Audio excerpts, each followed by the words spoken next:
Welcome back. In the last video, I talked about some of Silent Hill 2's monsters and how they are basically manifestations born from unconscious feelings, desires, memories, etc. I will now continue this topic by taking a look at Pyramid Head.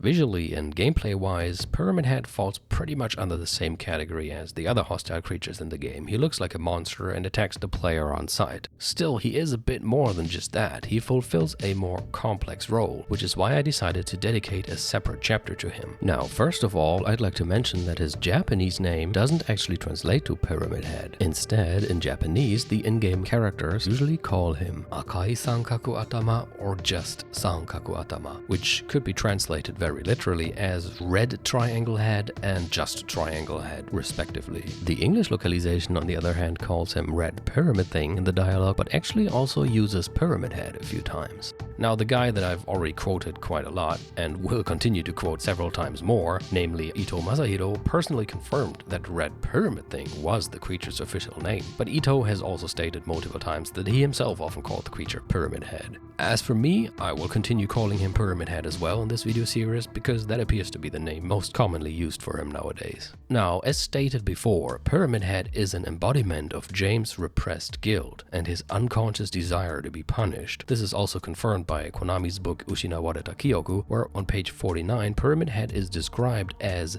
James no jibatsu ishiki ni yori gugenkashita mono, which could be translated as a creature that has been manifested from James' desire for self-punishment.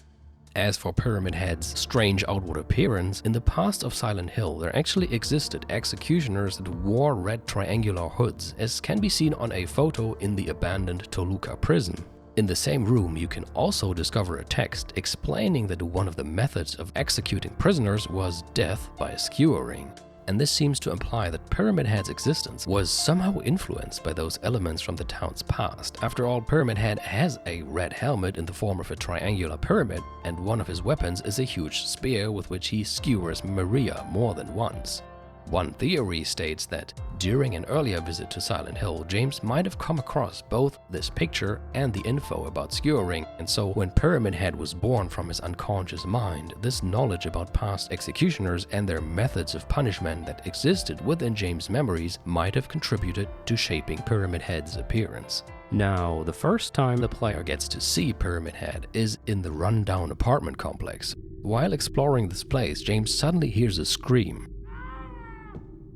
Running towards the direction of the scream leads us into a dark hallway that is eventually blocked by large iron bars. On this side of the bars there is a door to the right, and on the other side of the bars we can see him, just quietly standing there, facing our direction. Which is actually quite ingenious, because they could have gone for a cinematic introduction, they could have even included a big jump scare or something, but there's nothing of the sort. And I personally largely prefer it that way. It's a very subtle first encounter. I've actually seen people play this game and straight away enter the door there without even noticing Pyramid Head, not even realizing that he's there. But for those who do notice him, well, let's just say that seeing an unknown entity standing in the dark, silently staring at you, can make for quite the uncanny experience. Ultimately, Pyramid Head's purpose is to force James to face the guilt of what he has done, and fittingly, James is already presented with a direct hint right here. When the player enters the door close to these metal bars, they will discover a corpse in an armchair in front of a television. And while the face of the poor guy is not shown here, if you look very closely, you can see that the character model used for this corpse is none other than that of James himself, something which the developers actually confirmed in a making of. ジェームスなんですよ、あそこは。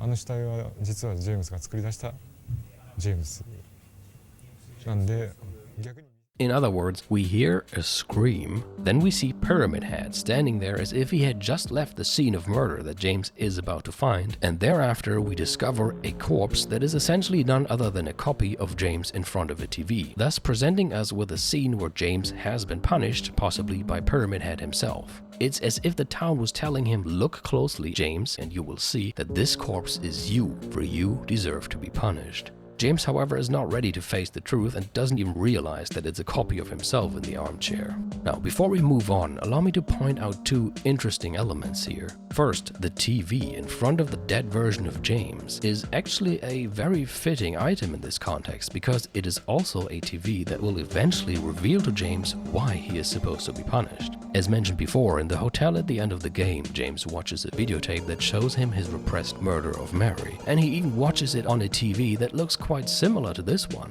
Of course, that may all just be a coincidence, but if this was an intentional design choice, then the TV in this room could stand for the repressed truth that James will eventually learn through the hotel room TV, and thus for the very reason behind the punishment we see here. The other interesting element within this scene can be found on the table, because next to the corpse there are two newspapers.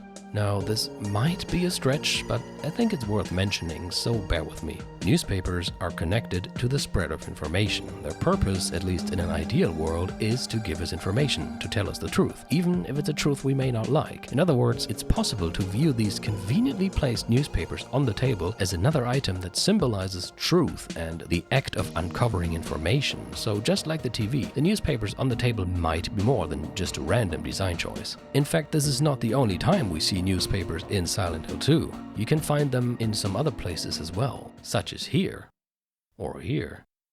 But one of the most striking occurrences is the following one. Shortly before we reach the room that revolves around Angela's past, there's a newspaper on the floor that reveals for the first time that her father has been stabbed. What's more, in the hallway that leads to this particular room, there are suddenly lots of newspapers on the floor. Some also stick to the wall, and the door to the disturbing room is almost completely covered in them. Granted, it's entirely possible that the newspapers on the table next to the dead copy of James were just a random design choice with no deeper meaning behind them, while the many newspapers before the room with Angela may just be there to emphasize the significance of the earlier newspaper that reported on her father's murder, and the fact that they're plastered all over the place could be supposed to show us how her past was haunting her, while the other newspapers you can find throughout the game could have just been put there randomly. But personally, I do think that interpreting the repeated appearance of newspapers throughout Silent Hill 2 as a reference to truth and uncovered information is an interesting theory that holds up in the context of the game.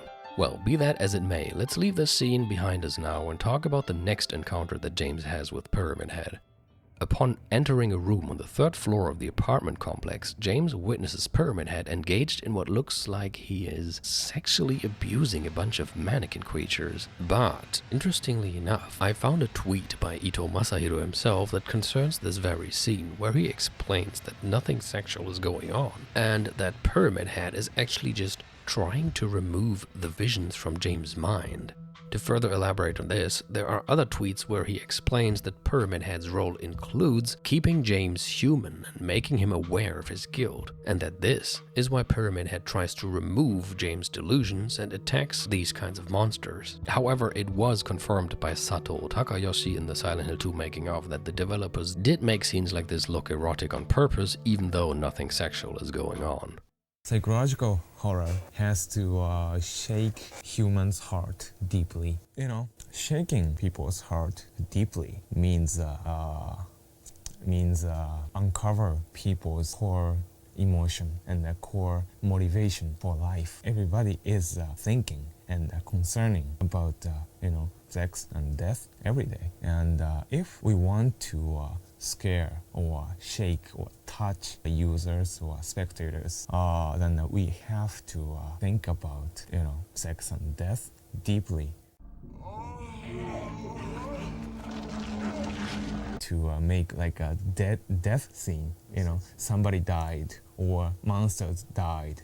If we made that kind of scene, we try to mix erotic essence. This is kind of a visual and core concept. You may remember Sato Takayoshi as the one who, amongst other things, created all the CGI cutscenes of the first Silent Hill game by himself. Now, moving on. Shortly before the end of the game, not just one, but two Pyramid Heads confront James once again. However, at this point, James has seen the videotape, he has learned the truth, and he has realized that he no longer needs Pyramid Head's existence to point him towards his guild. And so, while all the previous encounters portrayed Pyramid Head as a seemingly indestructible creature, this fight ends with the defeat of both Pyramid Heads. Actually, to be more precise, it ends with both Pyramid Heads killing themselves and their corpses then holding items that James needs to proceed, as if to clearly visualize that they too have come to realize James does not need Pyramid Head anymore, he is ready to move on and face his final judgment. By the way, while looking further into these particular two Pyramid Heads, I actually came across a thread that contained a very fascinating theory. Therein, one user writes that James faces two Pyramid Heads at the end because he murdered Eddie prior to reaching the hotel, which led to the creation of a second Pyramid Head. The items that James then receives from the defeated Pyramid Heads are a rust-colored egg and a scarlet egg. The user explains that the rust-colored egg represents the murder of Mary, which lies further back, while the scarlet egg represents the murder of Eddie, which is still fresh. This egg-related theory can also be found in the English Silent Hill 2 wiki, where you can even find another theory which states that the rust-colored egg, which looks sick and unhealthy, could represent Mary, while the scarlet egg with its vivid red color could represent Maria, who was created as a healthy, attractive and seductive copy of Mary. Fittingly, some of the associations of the color scarlet include passion, sin, immorality and adultery. But keep in mind that those are all just theories. To the best of my knowledge, there has never been any official explanation as far as the meaning of these eggs and the existence of two Pyramid Heads in the hotel are concerned. Either way, that will be the end of this video. In the next one, we will talk about one more manifestation, Maria. I hope to see you there, and as always, take care and goodbye.